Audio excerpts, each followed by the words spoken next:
Yo, what's good? So we're back with another calisthenics endurance session. I didn't work today because I had a migraine, but yeah, I had to go to the park. It was a kind of hard working out. As you can see, I did some pull-ups. I did 80 pull-ups, and so we moved on to dips.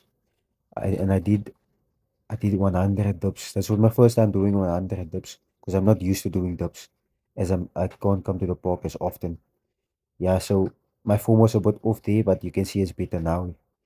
Yeah, and so we did some push-ups also. I was a bit tired when I came to the push-ups because that dips killed me. Yo, that dips killed me. Yeah, but we had to do it.